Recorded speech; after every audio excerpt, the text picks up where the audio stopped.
Olá, meu irmão, minha irmã, meu amigo, minha amiga. Hoje é dia de Academia da Alma. Nós temos o privilégio de continuar aí com a nossa série de estudos nas cartas da prisão.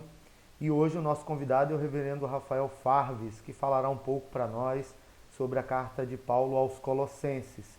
Então, sem mais delongas, quero pedir a você que compartilhe esse link com outras pessoas para que outros também sejam alcançados por esta palavra. E então passo a palavra ao reverendo Rafael, ok? Que seja um estudo muito proveitoso para todos nós.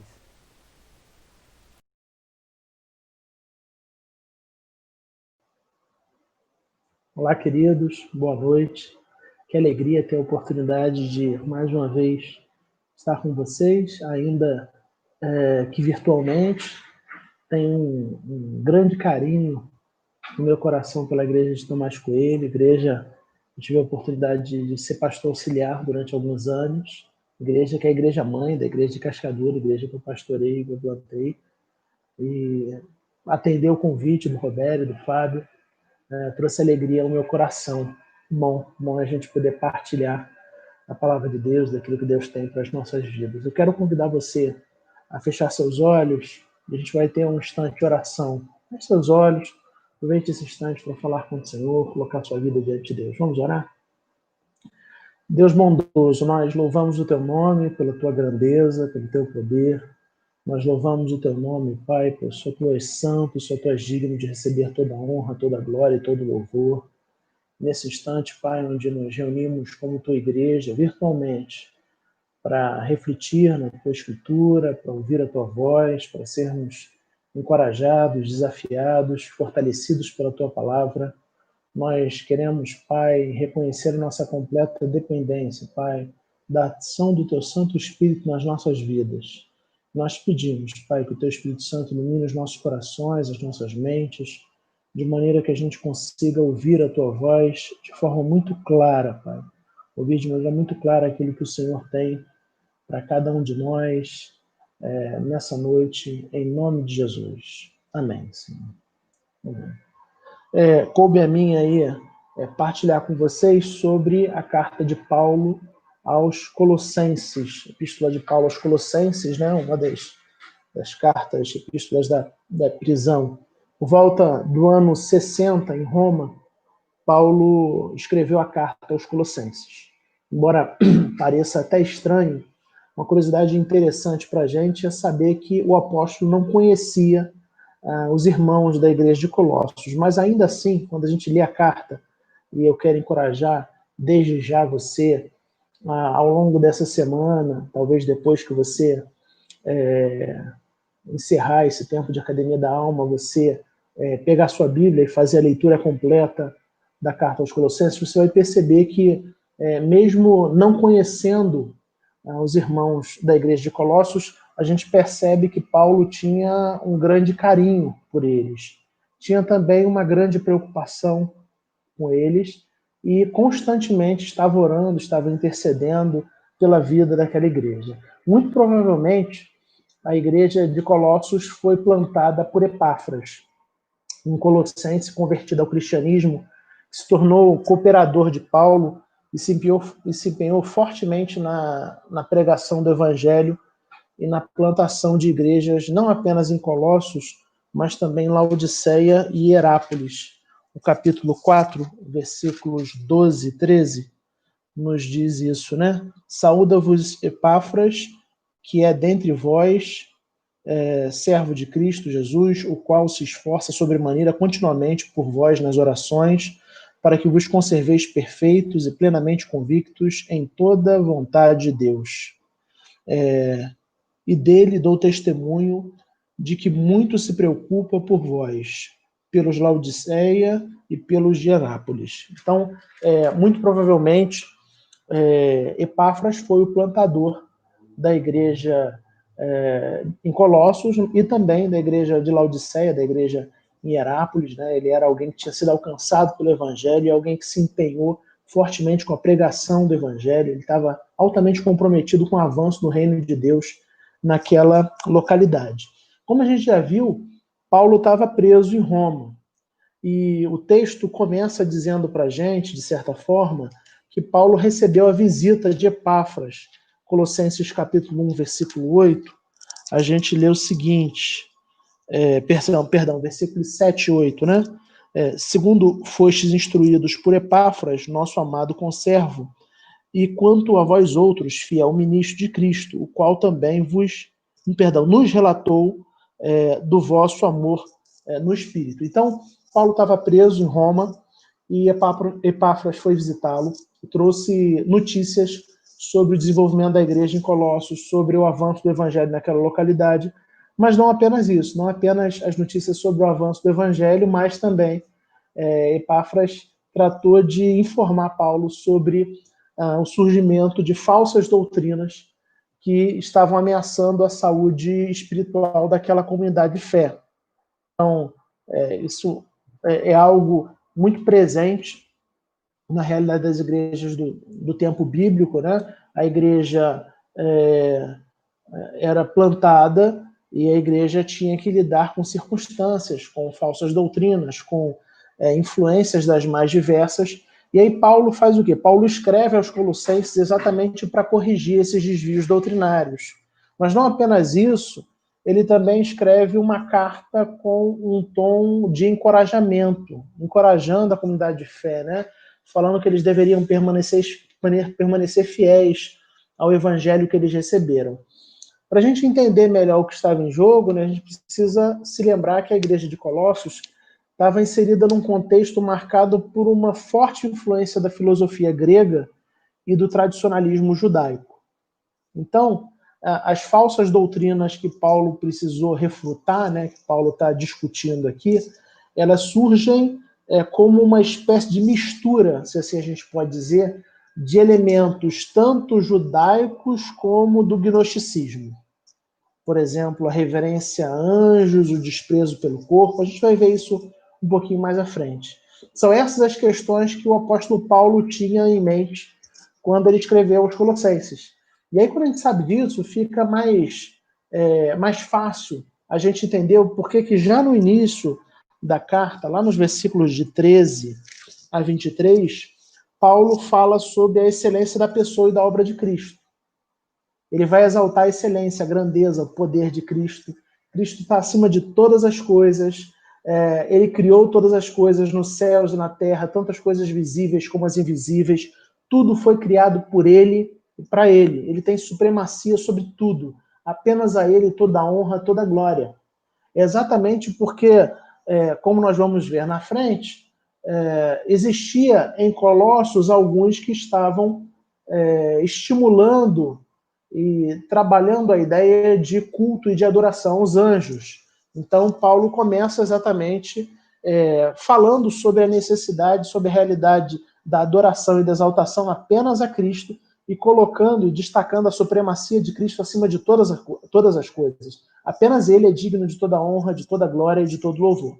Mas eu creio que para a gente entender a epístola aos Colossenses, é uma epístola de 4 capítulos, a gente não teria como ler ela toda agora e explicar versículo por versículo, a gente talvez tenha que focar no texto que eu considero o texto central da epístola, que é o texto de Colossenses capítulo 2, versículos de 6 a 23. E aí eu convido você a ler comigo Colossenses 2, versículos de 6 a 23. Diz assim a palavra do Senhor. Ora, como recebeste Cristo Jesus, o Senhor, assim andai nele. Nele radicados e edificados, e confirmados na fé, tal como fostes instruídos, crescendo em ações de graças. Cuidado que ninguém vos venha a enredar com a sua filosofia e vãs sutilezas, conforme a tradição dos homens, conforme os rudimentos do mundo, e não segundo Cristo, porquanto nele habita corporalmente toda a plenitude da divindade. Também nele estáis aperfeiçoados. Ele é o cabeça de todo principado e potestade. Nele também fostes circuncidados, não por intermédio de mãos, mas no despojamento do corpo da carne, que é a circuncisão de Cristo, tendo sido sepultados juntamente com ele no batismo, no qual igualmente fostes ressuscitados mediante a fé no poder de Deus, que o ressuscitou dentre os mortos. E a vós outros, que estáveis mortos pelas vossas transgressões e pela circuncisão da vossa carne, vos deu vida juntamente com ele, perdoando todos os nossos delitos, tendo cancelado o escrito de dívida que era contra nós e que constava de ordenanças, o qual nos era prejudicial. Removeu-o inteiramente, encravando-o na cruz. E despojando os principados e potestades, publicamente os expôs ao desprezo, triunfando deles na cruz. Ninguém, pois, vos julgue por causa de comida e bebida, ou de dia de festa, ou lua nova, ou sábados, porque tudo isso tem sido sombra das coisas que haviam de vir. Porém, o corpo é de Cristo. Ninguém se faça árbitro contra vós, ninguém se faça árbitro contra vós outros, pretextando humilde. Ninguém se faça árbitro contra vós outros, pretextando humildade e culto dos anjos, baseando-se em visões, enfatuado sem motivo algum, na sua mente carnal, e não retendo a cabeça, da qual todo o corpo, suprido e bem vinculado por suas juntas e ligamentos, cresce o crescimento que procede de Deus. Se morrestes com Cristo para os rudimentos do mundo, porque como se vivesseis no mundo, vos sujeitai a ordenanças. Não manuseis isto, não prove aquilo, não toques naquilo outro, segundo os preceitos e doutrinas de homens. Pois que todas essas coisas com o uso se destroem.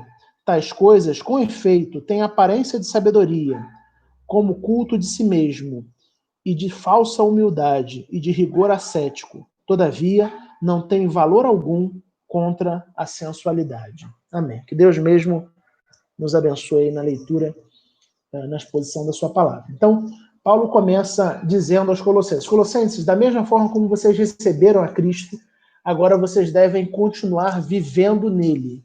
É interessante porque ele fala sobre a importância de estar enraizado e alicerçado em Cristo. Quando a gente fala de enraizado, dá a ideia de raiz, né? De alicerce, de algo que está abaixo. Quando a gente fala de edificado, dá a ideia de algo que está acima, né? Se por um lado Cristo é a nossa raiz, o alicerce da nossa salvação, por outro, é por meio dele que essa nova vida, uma vida de adoração e louvor a Deus, é construída e edificada. Se a gente crê que a gente foi salvo pela graça misericordiosa de Deus, a gente precisa da mesma forma crer e aprender a viver através da graça misericordiosa do mesmo Deus. Às vezes a gente tem a noção e até a compreensão de que a gente foi salvo pela graça, de que a salvação se deu através da obra redentora de Cristo. Mas a gente perde de vista que essa nova vida, ela é uma nova vida em Cristo. Essa nova vida que começa ali no momento onde a gente é alcançado pelo Evangelho da graça de Cristo, ela é uma vida que ela só é possível por meio de Cristo. Ela não é possível de outra forma além de Cristo. Então, da mesma forma como a gente foi salvo pela graça misericordiosa de Cristo, a gente precisa aprender a viver através da graça misericordiosa do mesmo Deus. E aí a fala de Paulo vocês têm que se manter fiel. Vocês têm que se manter fiéis àquilo que vocês aprenderam, manter fiéis à fé que vocês têm, manter fiéis ao que vocês foram ensinados, porque eles estavam sofrendo as pressões de falsas doutrinas, de doutrinas equivocadas. E aí o apóstolo pega no versículo 8 e chama essas doutrinas de vãs e de enganosas, né? Baseadas, fundamentadas em ideias dos homens e não de Cristo. Na verdade, o que Paulo vai fazer nos versículos de 6 a 23 é apontar para Cristo como a verdadeira e única resposta para todo tipo de doutrina falsa que se levantou dentro da igreja de Colossos. Se a gente entender isso, a gente vai entender a dinâmica da carta de Paulo aos Colossenses. Paulo está dizendo, olha, Ele vai responder, e a gente vai ver de maneira breve as respostas que ele dá às falsas doutrinas, mas é muito interessante perceber que a maneira como ele responde é exatamente apontando para Cristo. Cristo é a resposta. Cristo responde e traz clareza e traz verdade, aonde as falsas doutrinas tentam permear, tentam se infiltrar. E aí ele vai fazendo isso nos versículos que seguem. Versículos 8 a 10 do capítulo 2, onde a gente lê assim: cuidado que ninguém vos venha a enredar com sua filosofia e vãs sutilezas, conforme a tradição dos homens, conforme os rudimentos do mundo e não segundo Cristo. Porquanto nele habita corporalmente toda a plenitude da divindade. Também nele estáis aperfeiçoados. Ele é o cabeça de todo principado e potestade. Então, ele está combatendo aí exatamente algumas ideias do gnosticismo, a ideia de culto aos anjos, como a gente vai ver nos versículos 18 e 19. Embora ele não seja falado de maneira direta, fica claro que ele está combatendo uma crença específica do gnosticismo, que era uma crença que supervalorizava o poder dos seres angelicais no mundo, dando a eles uma espécie de domínio sobre esse mundo caído que a gente vive, e colocando os homens numa posição de vulnerabilidade diante da ação dos anjos. Como quem diz, Deus está lá em cima, num estágio intermediário de poder e exercendo poder e autoridade sobre o mundo, teria os anjos, e lá embaixo, né, está a humanidade. Como é que Paulo faz para responder, para refutar essa ideia, né? Ele começa dizendo assim, olha, vocês não devem se deixar escravizar por filosofias vãs e mentirosas. Então, assim, isso é mentira. Essas ideias, essas filosofias, esses pensamentos são mentirosos, são histórias, são coisas criadas, né, na cabeça, na mente, no coração dos homens. E aí a direção que ele dá é exatamente apontar para o fato de que todo o poder e toda a autoridade estão centrados apenas em Cristo. Então, como é que ele refuta a ideia dessa concepção de uma subordinação dos homens em relação aos anjos? Exatamente falando assim, olha, existe apenas um que tem sob a mão dele todo o poder e toda a autoridade. Todo o poder e toda a autoridade estão centrados apenas em Cristo. E se vocês entendem isso, e se vocês creem nisso, vocês não devem se deixar escravizar por vãs filosofias, por filosofias mentirosas. Vocês devem apenas crer e estar somente nele.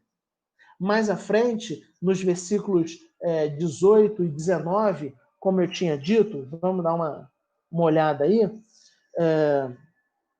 Ninguém se faça árbitro contra vós outros, pretextando humildade e culto dos anjos, baseando-se em visões, fatuado sem motivo algum na sua mente carnal, não retendo a cabeça, da qual todo o corpo, suprido e bem vinculado por suas juntas e ligamentos, cresce o crescimento que procede de Deus. Então, no versículo 18, Paulo fala claramente contra o culto aos anjos, contra o misticismo que tinha tomado conta, ou que estava batendo, rondando, né, a igreja de Colossenses, a igreja de Colossos. Né? E aí, como é que é? Isso é algo até de se esperar e de se compreender, embora não seja desejável. Uma vez que as pessoas começam a acreditar e dar muita ênfase no poder e na autoridade, supervalorizar a atuação dos anjos, alguns naturalmente começam a adorar esses seres angelicais, como consequência dessa supervalorização dos anjos. Né? E aí o apóstolo Paulo, de maneira bem clara, no versículo 19, ele responde, diz assim, olha, quem faz tal coisa, ou seja, quem adora a anjos, quem presta culto aos anjos, não está unido à cabeça, ou seja, não faz parte do corpo de Cristo, porque Cristo é o cabeça. Então, quem faz tal coisa não está ligado, não está unido ao cabeça que é Cristo. Então, não faz parte do corpo de Cristo.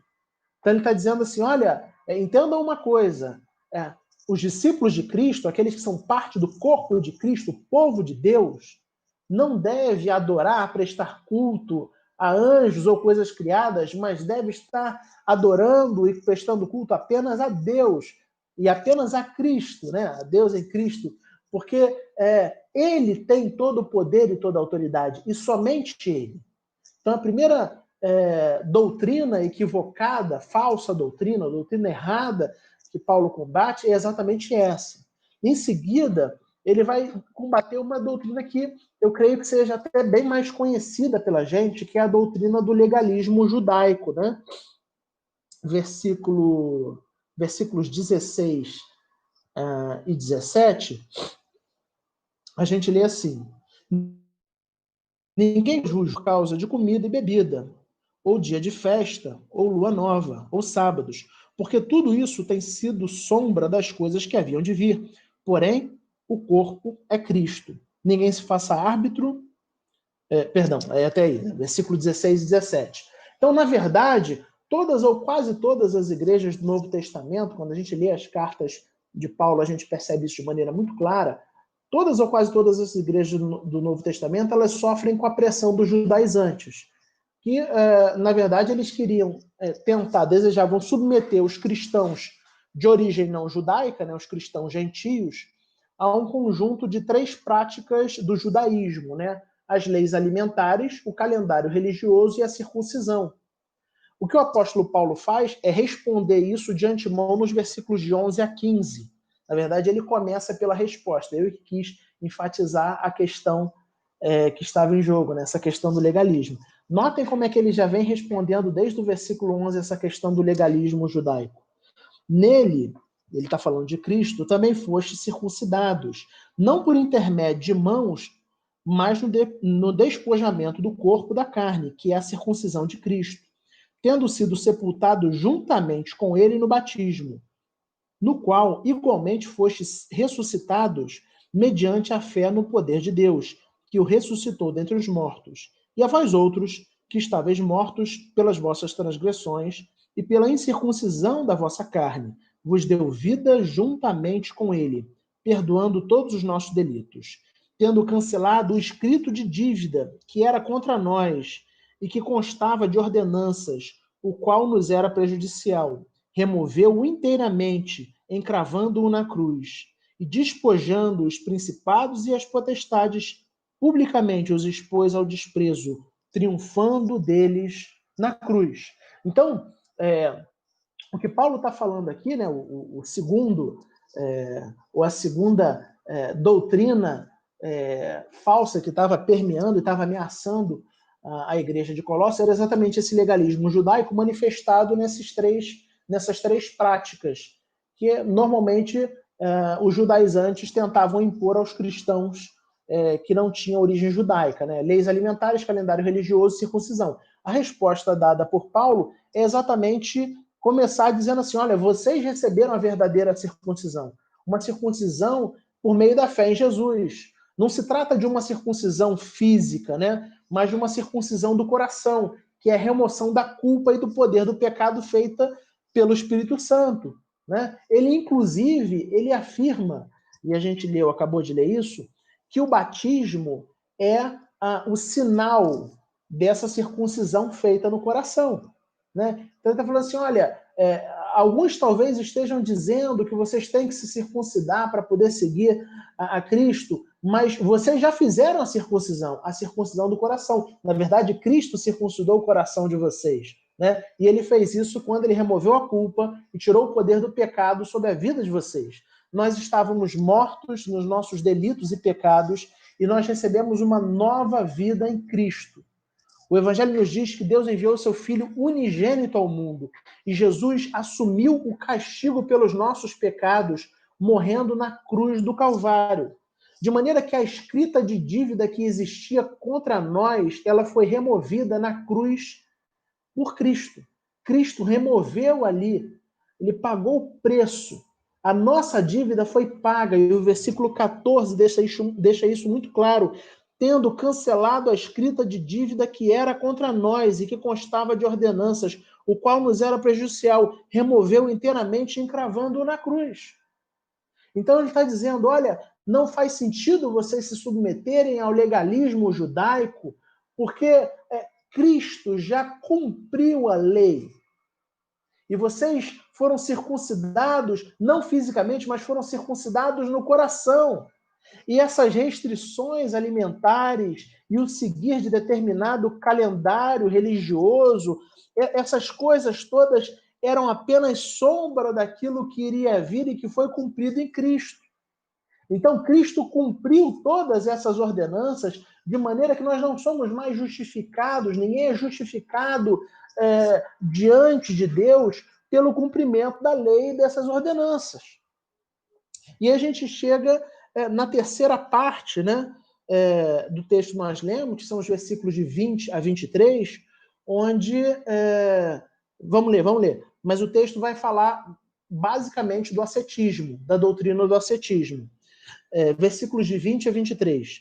Se morrestes com Cristo para os rudimentos do mundo, por que, como se vivesses no mundo, vos sujeitais a ordenanças?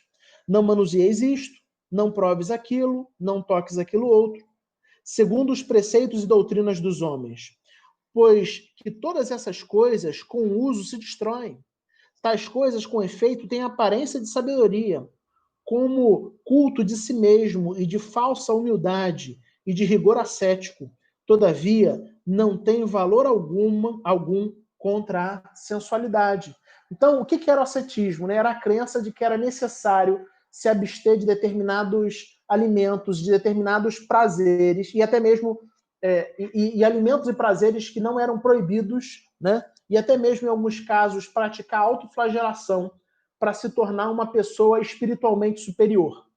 Eu gosto de uma breve definição que o reverendo Augusto Nicodemos dá sobre o ascetismo, né? Bem breve mesmo, dizendo que o ascetismo é um ensino que diz que é preciso abster-se e punir-se para crescer espiritualmente. Então, o que Paulo faz, né? E essa era uma crença gnóstica e, de certa forma, ela é uma crença que não morreu, né? Essa ideia de que, por meio do sofrimento, né, o sofrimento pessoal, a gente vai estar se purificando e vai estar se tornando uma pessoa espiritualmente superior, né? O que Paulo faz? Né? Ele é muito objetivo ao responder essa ideia. O que ele faz, ele diz assim, isso tudo parece muito sábio, isso tem a ver com falsa humildade e severidade, mas o fato é que essas coisas não têm valor, não têm a capacidade de refrear, de mortificar os impulsos da carne. Essas regras, elas não têm a capacidade de combater os desejos da carne. Elas não têm o poder de nos transformar, porque apenas Cristo tem esse poder. O que fica muito claro nessa parte final do texto é exatamente a ênfase dada por Paulo de que as bases para a nova vida dos discípulos de Jesus são a nossa participação na sua morte, no versículo 20, se morrestes com Cristo para os rudimentos no mundo, porque como se vivesses no mundo, vos sujeitais às ordenanças. Então, assim, vocês morreram com Cristo. A nova vida, a base para a nova vida em Cristo é exatamente o fato de vocês terem morrido com Cristo. Mas não apenas isso, no versículo 2, versículo 20, a segunda base seria a nossa ressurreição. A ressurreição com Ele, né? A ressurreição da gente com Ele. No capítulo 3, versículo 1. Portanto, se foste ressuscitado juntamente com Cristo, buscai as coisas lá do alto, onde Cristo vive, assentado à direita de Deus. Então, o que Paulo está dizendo é que as bases para a nova vida dos discípulos de Jesus são exatamente a nossa participação com ele na sua morte. Assim, vocês morreram com Cristo. A velha natureza morreu e vocês ressuscitaram. E agora vocês são nova criatura. E se vocês foram ressuscitados juntamente com Cristo, vocês devem buscar as coisas do alto. Ou seja, não vai ser um conjunto de regras, ou não vai ser vocês tentarem impor sofrimento e autoflagelação ao próprio corpo, né? Ou restrições que vai trazer transformação a vocês. De fato, vocês são transformados por meio da obra de Cristo, e apenas por ela, apenas Cristo tem poder de transformar as nossas vidas. É isso que Paulo está dizendo. E aí, nos capítulos finais, o que Paulo vai fazer é exatamente falar dessa nova vida e dos desdobramentos dessa nova vida nos nossos relacionamentos, né? ele vai falar sobre os relacionamentos entre as pessoas, sobre virtudes que devem ser cultivadas, sobre os relacionamentos familiares. É bem interessante como ele vai trabalhando toda essa questão das consequências, né? Então, na carta de Paulo aos Colossenses, a parte final, a gente vai ver exatamente os desdobramentos dessa ação de Cristo na vida do discípulo de Cristo. Então, assim, como Cristo, como você morreu com Cristo e como você foi ressuscitado com Cristo, Cristo agora está trabalhando, está agindo, está moldando a sua vida de maneira que você agora consiga viver de uma maneira que honre a Cristo, que glorifique a Cristo. Caminhando aí para a nossa conclusão, na verdade, se a gente for pensar, as falsas doutrinas que atingiram a igreja de Colossos colocaram em xeque exatamente a confiança daqueles irmãos no Evangelho. A questão fundamental ou a gente confia completamente na obra redentora de Cristo, confia que a obra redentora de Cristo nas nossas vidas é suficiente, ou a gente tenta se salvar sozinho. E aí a gente passa a confiar na nossa performance pessoal e a gente se submete a filosofias e ideias criadas por homens, como aconteceu com os colossenses. Então, no fundo, a gente precisa de fato entender, e o que os colossenses precisavam ser lembrados, e eles são lembrados aqui pelo apóstolo Paulo, é que a obra de Cristo é plenamente suficiente. Vocês precisam confiar, Colossenses, que a obra redentora de Cristo na vida de vocês é suficiente. Que não existe nada que vocês precisem fazer para completar aquilo que Cristo já fez. Então, na carta de Paulo aos Colossenses, o apóstolo Paulo aponta para a centralidade de Cristo em todas as coisas, do início ao fim. A nossa salvação e a nossa santificação repousam exclusivamente naquilo que Cristo fez e faz. Eu creio que essa seja a grande mensagem da carta. Cristo é exaltado acima de tudo e de todos, e a sua obra é suficiente. E aí, como consequência dessa grande mensagem da carta de Paulo aos Colossenses, né, eu creio que eu e você somos desafiados a acreditar realmente na suficiência da obra de Cristo, a confiar no Evangelho, a entender, a crer que em Jesus nós somos salvos e em Jesus nós somos santificados. Como o próprio apóstolo Paulo diz, vocês que receberam a Cristo, vivam nele. Cristo não foi apenas aquele que nos alcançou lá quando nós tivemos a nossa experiência e fomos alcançados pela graça. Cristo não foi apenas aquele que nos salvou se entregando na cruz do Calvário em nosso lugar. Cristo é aquele que realiza a boa obra redentora nas nossas vidas, de maneira que nós não apenas recebemos a Cristo, mas nós devemos viver nele.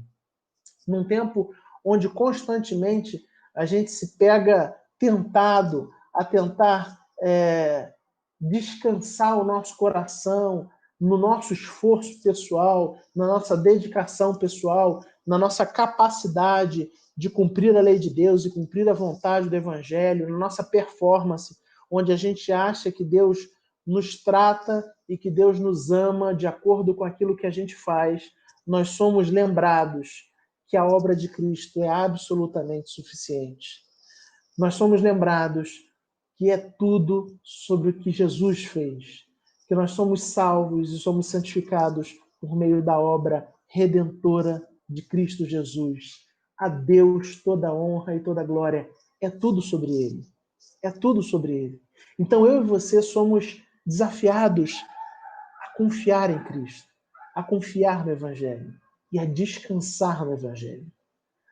Como eu já disse anteriormente, os nossos irmãos em Colossos começaram a se afastar e a seguir e a se deixar influenciar por falsas doutrinas, exatamente porque em algum momento eles começaram a julgar que aquilo que Cristo fez não era suficiente e que era necessário eles fazerem algumas coisas. E aí Paulo está virando para eles e está dizendo assim: descansem naquilo que Cristo fez, porque a obra redentora de Cristo é absolutamente suficiente na vida de vocês. É tudo sobre ele. A Deus toda a honra e toda a glória. A minha oração, então, querido e querida, é que, de fato, a obra redentora de Cristo traga descanso ao seu coração. Creia realmente no Evangelho. A gente não é apenas salvo pela graça para tentar ser santificado e transformado pela nossa boa obra e pelo esforço pessoal. A salvação é pela graça. E a transformação da nossa vida também acontece pela graça. Na verdade, aqueles que receberam a Cristo devem viver nele, conectados com ele. Ele quem transforma, ele quem molda a nossa vida, ele quem trabalha o nosso caráter. Confie em Cristo todos os dias. A obra dele é absolutamente suficiente. Vamos orar? Feche seus olhos.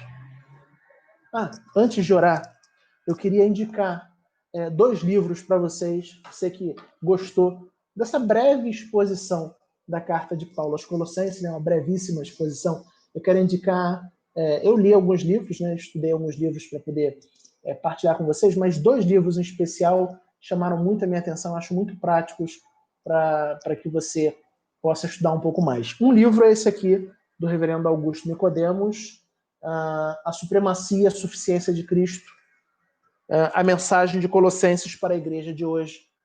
Livro excelente, me ajudou muito a entender e a estudar a carta de Paulo aos Colossenses. E outro livro, ele é um pouco mais amplo, na verdade ele trata todas as epístolas da prisão. É um livro do Shedd, Dr. Russell Shedd, As Epístolas da Prisão.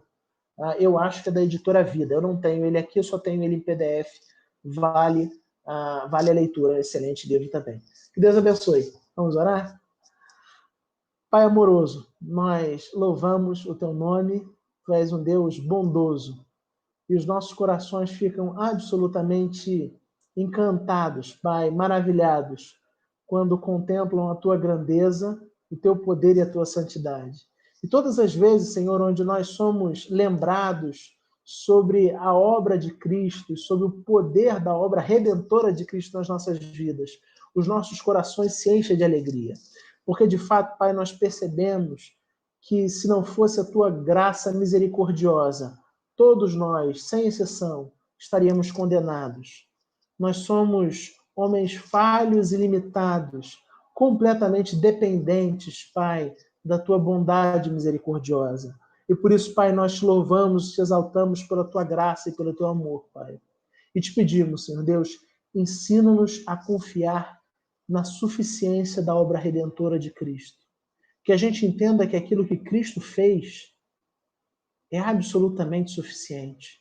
Que a gente descanse na suficiência de Cristo. Que a gente entenda, Pai, que nós somos chamados a nos relacionarmos contigo por meio do teu Filho amado, Jesus Cristo, aquele que cumpriu todas as ordenanças, aquele que viveu a vida que nós não temos condições de viver, Pai, e aquele que morreu na cruz do Calvário em nosso lugar, assumindo, Pai, a consequência dos nossos pecados para nos dar acesso a Ti, Pai. Nós te louvamos pela obra de Cristo Jesus, nós te louvamos pelo sacrifício remidor de Cristo Jesus. E te pedimos, Senhor Deus, fortalece a cada dia a nossa fé em Ti, Pai. Que os nossos corações estejam cada vez mais comprometidos em viver de uma maneira que glorifique e honre o Teu santo nome. E que a gente entenda, Pai, que não será o nosso esforço, Pai, a nossa dedicação, o nosso empenho que irá sozinho transformar as nossas vidas, mas que sempre será a ação do Teu Santo Espírito, Pai. Como Richard Foster diz, Pai, estar com o Senhor é o que nos molda. Que nós descansemos nessa verdade maravilhosa para a honra e glória do Teu santo nome, em nome de Jesus. Amém. Meu querido, minha querida, que Deus abençoe, uma excelente semana, um grande abraço, fiquem com Deus. Tchau, tchau.